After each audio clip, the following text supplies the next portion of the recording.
Today we have quite a treat in store for you. We are in the home of Don Pielin. He's been gracious enough to invite us into his home. We're going to give you a grand tour of his collection. Come join us.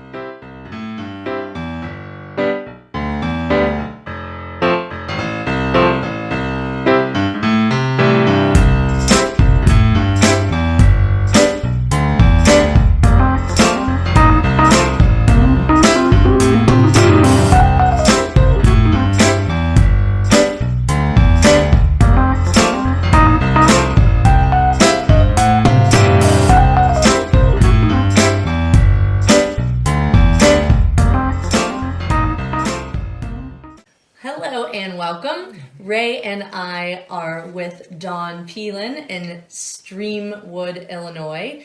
He is one of the founders of the Old Toy Soldier Show and Old Toy Soldier magazine, an avid collector, a renowned author, and craft beer enthusiast. So thank you for joining us today, Don. Thank you for having me, believe me. And with that being said, with you being one of the founders of the Old Toy Soldier Show and Old Toy Soldier magazine, can you tell us a little bit about the history of both of those and how they came to be?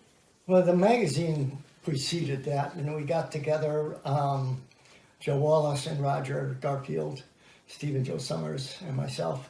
All but Joe are involved in education. And we all collected something different. We kept running into each other at different places and kind of, we didn't have anything in print. And I know what I struggled with the first dime store book I put together. I shot every photograph myself. I printed everything.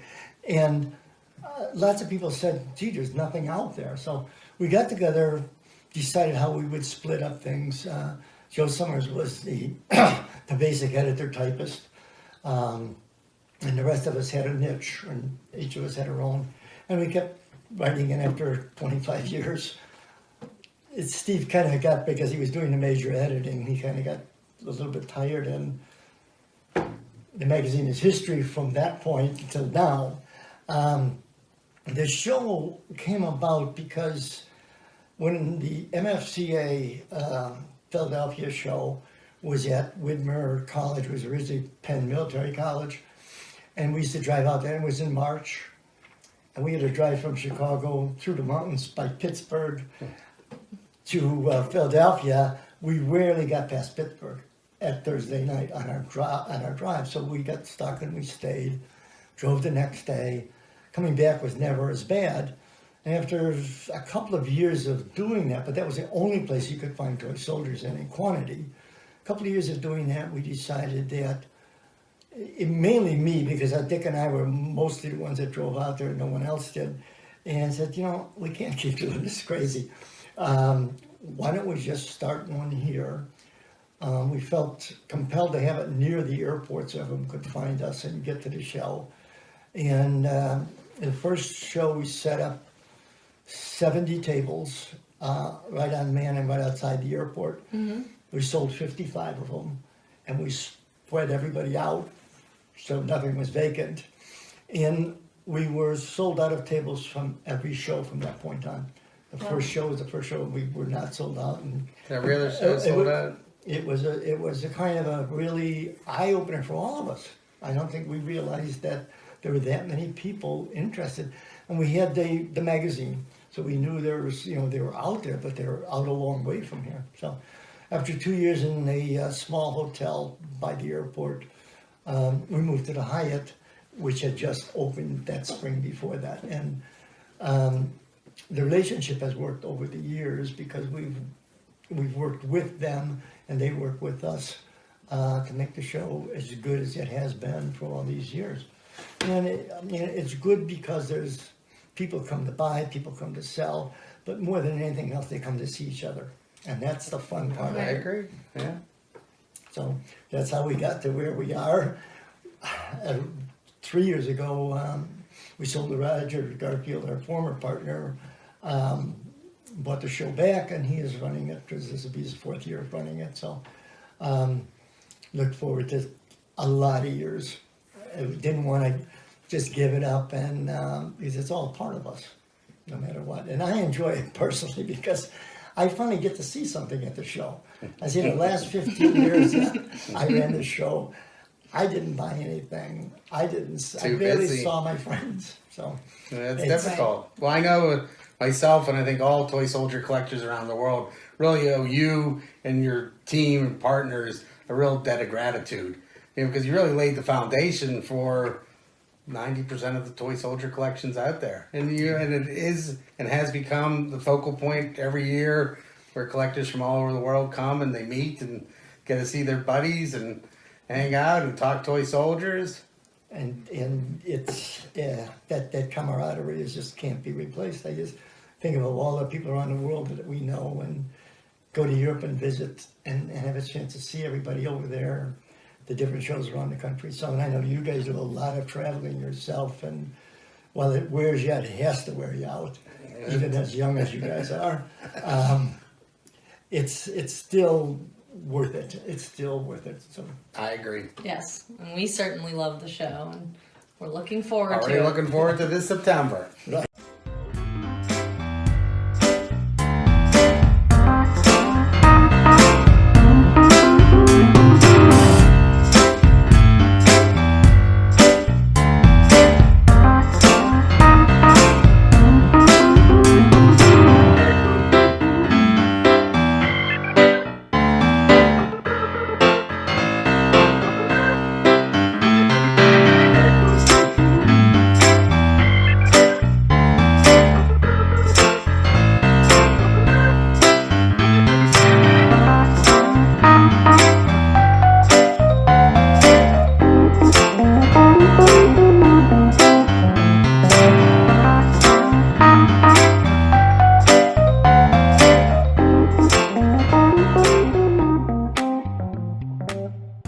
Snow White, I had a couple of different versions of Snow White. And, You know, a little bit of everything. yeah, I know. That's people. Some people condemn me, and most of them compliment me. I compliment you. Yeah, yeah. How many figures do you think you have, Don? It's got to be. 15,000? I don't think it's that high, but I'm gonna say it's got to get close to 10. I think you have a lot. I mean, if you count all of them, there's a lot of little figures. And there's Do you remember pretty much where you got every one? a lot of them. I Yeah. can't pick everyone out, but a lot of when I hit this kind of stuff, I can't. But mostly what I have in here, I can. That's one of the great things I find about collecting is the memories you get from every piece. It's like you might not remember what you had yesterday for lunch. You're like, I bought that when I was on the road in downtown Rochester. Yeah, that's. Yeah, it's kind of funny, right? And then this is this. I got hooked into this little stuff. It's for bonsai trees. When they all first came out, all the dancers came out. You couldn't buy them. You had to go to the nightclub to buy them. And so, Oh, really? There's Crazy Chorus, the Lido, and what's the third one? Moulin Rouge. And so you had to go there to buy them, and they flopped obviously because who's going to buy it, going to the nightclubs? And then they came out with them. But I had a connection between Gus and John Eden. I don't know if you know John Eden in England, yeah. And I was able to get a whole bunch, and then now you don't see them anymore because there's no more Mignon. Yeah.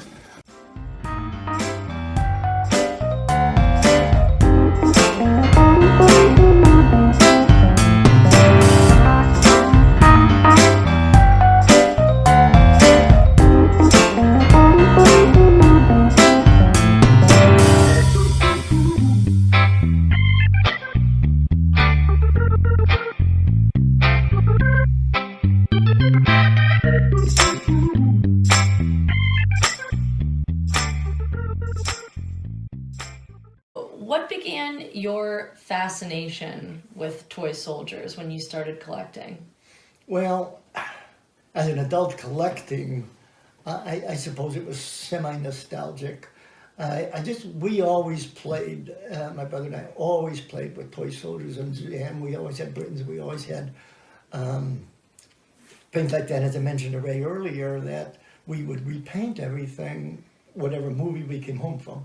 and we'd have awards, and we'd set up and do it, we set up, got a map of the Brookfield Zoo in Chicago area, and set that up on a ping pong table, just exactly the same to make cutting wires and everything. So we were heavily into that. My grandfather worked downtown Chicago, and Vaughn's Seed Store, which anybody born and raised here knows that was the epitome of lead soldier heaven.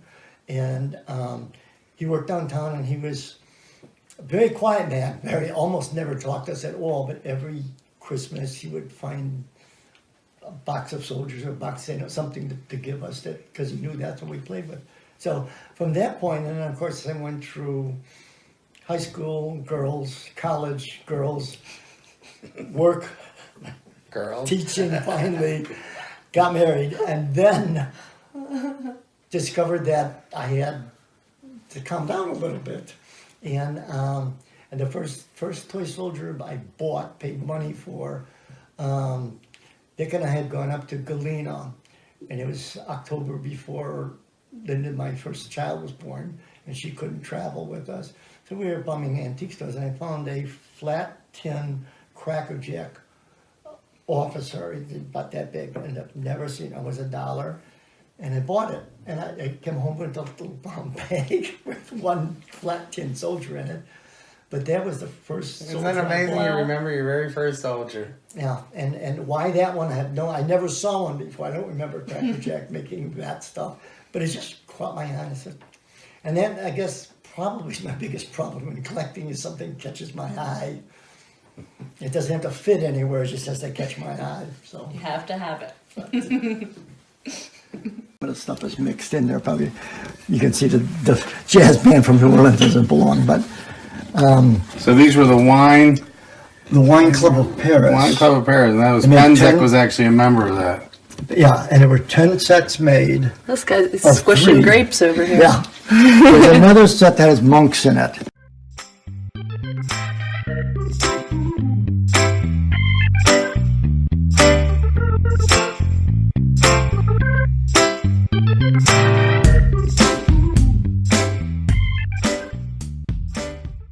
How would you describe your style of collecting? When I was a dime store collector, I was this very serious dime store collector. I collected, as I was advised by Ed Ruby initially, buy the best. Go for that 20% that's going to have value first, and then fill the collection in later. And I looked at it that way. Couldn't always afford what I really wanted at that stage of the game, but I did the best that way. I would not put a repaired, broken, repainted anything on any of my shops, ever.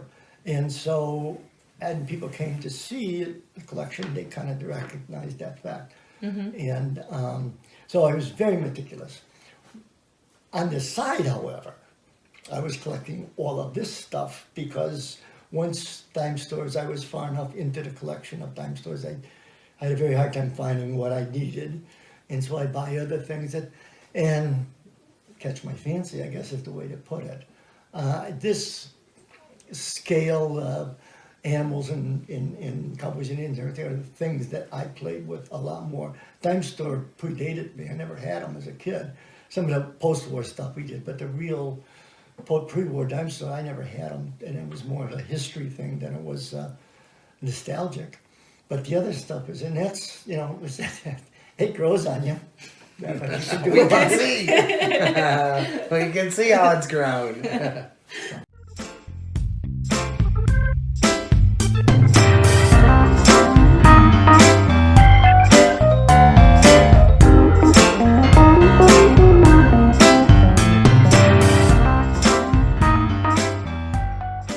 The World's Fair was getting organized. And I think Jones had the idea he was going to go down to the watch company, which is the biggest watch company in the world at that stage of the game, and say, how about a premium for the fair coming up? It didn't happen, but because they have a statue, it's not exactly like it, but it has all of the figures of that downtown in the jewelry building, right above the door. The jewelry building is still there. And so they had, and then Lincoln Log, like I said, I started with Lincoln Log, and I got a lot of box sets over on the other side. because it's local and it's what I played with as a kid, so I was fascinated. And anything else in there that... This one, okay, this is the 1 inch size, or the 2 inch size. And they have it was meant to be a 1 inch, that's what I meant, because there's a 3 inch, and then 54s are 2 inch, and this was the 1 inch, and you set them in a distance, raising each one up, you get the perspective of painting, and that's what he was trying to do. But this is the only one I've ever seen out of a museum. I would have never guessed. Yeah, and there's a couple of Indians and a couple of dragoons from Mexican War dragoons. Why he picked those things, I don't know. He had the molds, and he got enough correspondence that the molds got here to this country, but whatever happened. And then the train figures, which are fairly common, I got plenty, I'll show you the boxes and everything. They're missing, well, it's an 8-piece set. There's only 7 figures he ever produced. So it says 1 figure repeats. Mm-hmm. You never know what you got extra. But these are the other 2. This was the conductor, and this was the mailman that he had molds made for and sold before, because he ran out of money. Yeah. So before he could come out with. The reason we know, I've got an original on this, so he got some of these out. I've never seen a mailman ever until I bought these castings. Mm. Early on in eBay, there was the French eBay site. And we got into that, and I found all kinds of stuff in France, buying it and getting it here, and the postage was reasonable then. Nowadays it's real hard to buy in Europe and have it shipped here, but that's how we ended up with, and kept finding little lots of them, and then pretty soon we had them all. Right. What was the hardest piece to find in this case, would you say? For me, and it's silly, but I've got 3 of them now. But Digby, in this, in the kind of condition he should be in. Oh wow! And that was the hardest piece of my space, simply because it doesn't look like it belongs at a space set. No, it does not. And Miss Peabody has got 2 different color hair. I don't know if she changed colors somewhere along the way, and then Dan there is this guy here. So we have your Jones figures over here. These are Owen Reagan, huh? And he did those very subtly. But he was working on they call the Verifex brand. I did a thing in the book, but how they were going to make it in 3 or 4 parts. And this is his model figure, and the head comes out. And the torso comes out. Oh, wow. And there would be several different torsos and the head. And then if it was a movable arm figure, the arms would be off. And one arm would go through into the other arm. So, and then the head would hold them in place.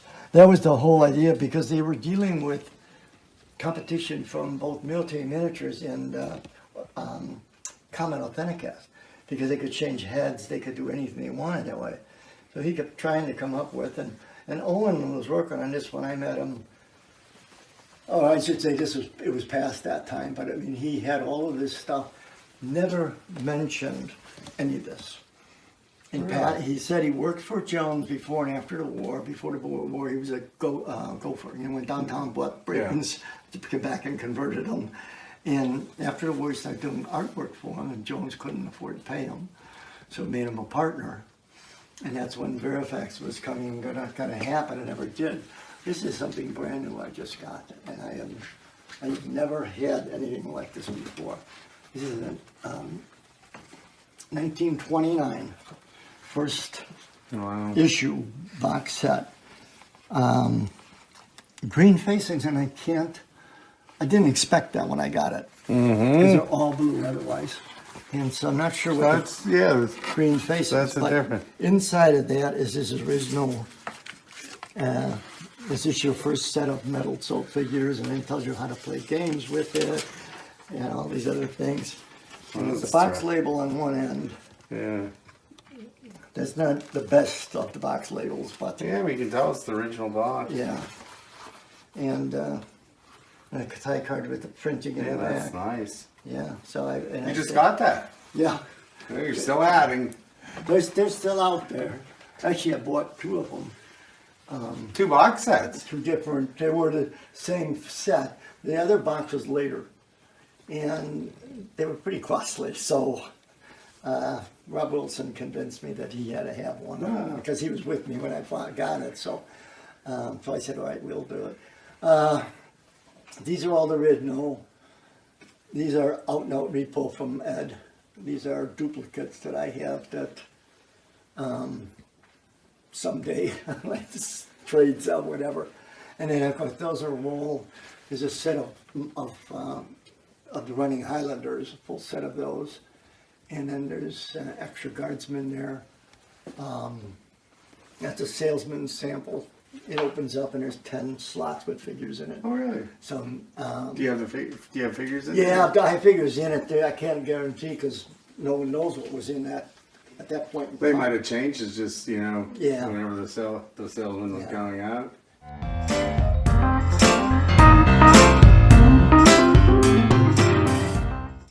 What advice would you give a future soldier collector? Well, I the first thing I would say is buy what you like. Don't get caught up in values and collectability and the future, because the future really is, you know, for some people it's really short, you know, and so get what you like. If you like World War II things, then that's what you should be buying. It's very good advice. Not the things because of, you know, high values or people say, oh, watch this, it's going to really go. Because we've all been there. They don't always really go. So.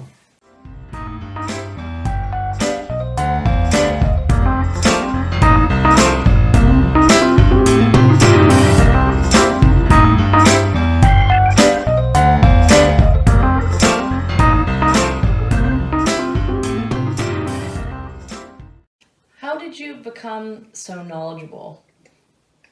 Work. Good answer. There's no other way around it. There is no way.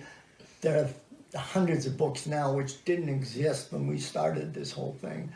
And you had to pick up and look at it, pick up and look at it, and get it home and say, oh my God, there's something wrong with this, but I made a mistake, and you learn from that. I would never, on the other side of the coin, is take that back and stick it out and pretend it wasn't bad. And that's not fair either. But you get your education now, and you can't tell anybody. Talk to people, go see collections. That's probably the best way to do it. And most of the old time collectors that were old time and are gone now, that are old time, are still with us. I'm very willing to share. I think it's one of the really beautiful things of this hobby, and nobody's hoarding their information for fear you're going to use it against them. So, but there's no other way around it. You've got to work at it. You can't. Well, you've definitely worked at it. You produced, how many books have you written now? Well, I just start with the paperbacks, original dime store paperbacks, or 3 dime store paperbacks, and then the big dime store volume, and then the Jones books. So I've got 5 books. that are in Library of Congress. So Terrific. I poured That's through them wonderful. many times. I've learned a lot from you.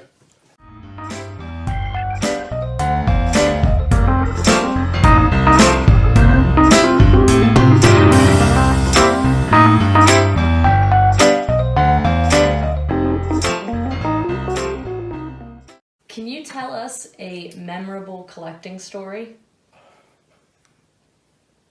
One that just jumps out in your mind for whatever reason. well, it's something that's fairly recent, and you remember the boats. Okay, the lead ships. Oh, yeah. That whole, Yeah, yes. you know. And that started probably almost 10 years ago when I got a call from someone to come up to just across the border in Wisconsin. And I drove up there, and she met with me but didn't show me anything. That, well, my husband has these lead boats, And I said, "These sound interesting. Where are they?" She said, "Well, he's not sure he wants to sell them yet." So I said, "Well, you know, they're his, and he's got to make his mind up. And when he does make his mind up, then give me a call. I'll come back up and we'll take a look." But I still didn't see anything. So about 2 years later, I get a call, and she said, "Well, John wants to sell the boats now." And so I get up there, and they were beautiful. There's no question. Gorgeous. It was really, it was much better than I thought it was going Heidi to be. White Fleet, right? Great White Fleet. Yeah, and they were his father's, and they were always on the mantle, and so they really weren't played with it. The little bit of breakage that was there was some packing and unpacking and packing and unpacking, and so I kind of looked at them and I gave her a price, and she said, "Well, we'll have to talk it over." So I left, drove home. Another again. trip. Yeah, you know how many trips you take sometimes. And then maybe 6 months later, she said, "Okay, that sounds like a good thing, like a good price, and we'll sell them." And they get there, and her husband John is fidgeting in the room and everything. And I'm worried because he's older than me, quite a bit older, and I really worried he was going to have a heart attack or something. He was just really fidgeting in the room, not saying anything, was just kind of moving around that way. And then, so he finally says, "Oh, I don't want to sell these now." So I said, "Well, they're giant boats, and I respect that, and I'm not going to push anything here." She says, "No, he said he's going to sell them. He's going to sell them. That's all there's to it." So I said, "Yeah, sure." He said, and he gets his coat on. He says, "I'm going for a walk." I thought, "Oh my God, you know, he's going to walk off a cliff or something." And so she said, "We'll pack him up so he doesn't have to look at him when he comes back." So we get them all packed, and we're in a fairly big, long box, and turn around and go out, and behind the door is a case from floor to ceiling filled with trained figures and Farman Zoo, Joe Hill, Britons, all pre-war. And I said, "What about those?" She said, "Oh, would you want those?" And I said, "That's really more up my line than what I got in my hands." And so we negotiated that out and loaded it all in. And I basically paid her, take the stuff down, put it in the car, and finally get home thinking, this is it. About 2 weeks later, she called me up again, and she said, "John took a couple of pieces out of the collection that I didn't know about." Oh. She said, "I want you to come up and get them." Another trip. Another trip. Yeah, right. So I drive all the way up there. Third time's the charm. Yeah, it was a cow and a Joe Hill farmer. Oh. But I should have said, "What were they?" Yeah. I didn't say what were they. I thought it's worth for a couple more boats to ride back up. So all's well that ends well. So that was worked out. But I think it had to be 6 trips for the one collection. So, but again, you probably Great got as story. many, maybe more. Well, just some of the trials and tribulations as to how you've been able to, have such an incredible collection. So. Yeah. Well, Trips like that. there's a lot of personality involved, and you have to understand. And we all know collectors who are a little short-tempered, a little gruff, and they have a very hard time dealing with people, and they could never handle something like that. And I mean, that's just a personality thing. And having taught middle school for 35 years, I have a fairly calm personality, and it takes a great deal to upset me. So. What did you teach? Social studies. Social studies and science mainly, but social studies my major. My degrees are in geography, and when I got out of school, there were no jobs in geography. So I ended up taking a general social studies in middle school, but then I had to go back eventually and get certified as a teacher, And then I went to public schools and stayed there forever. I loved it, but that wasn't what I wanted to do, so. Right.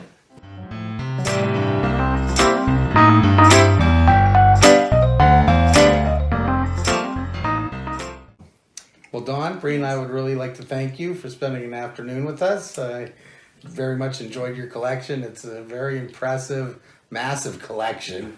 Many, many figures and many examples that I have never seen. So thank you for sharing it with us and all the toy soldier collectors out there. And thank you for everything that you've done for the hobby. And I know that we speak from a lot of the collectors when we say that. So, you know. But, you know, it's a two-way street. If they weren't there, they didn't come, they weren't the group of people who they are and how they get along with one another, we wouldn't have anything at all. I mean, I'm sure there's plenty of shows that start up and don't go anywhere. And Yeah. it's just to get the whole combination fit together. And, you know, we were kind of a lost tribe in the jungle with a lot of people did it, but no one knew who else was doing it. And there was no common core for us to lean into. So the magazine started, followed by the show. And those two are there. And we can't lose either one of them, believe me. I agree. I agree. Yes, that's for sure. So for those of you that are looking to go to the show, the Chicago Toy Soldier Show will be in September. We'll post some information about that. You can also subscribe to Old Toy Soldier magazine. And we also have links to purchase some of Don's books on our website as well. So we will include all that. And thank you, Don. Thank you. Thank you, Don.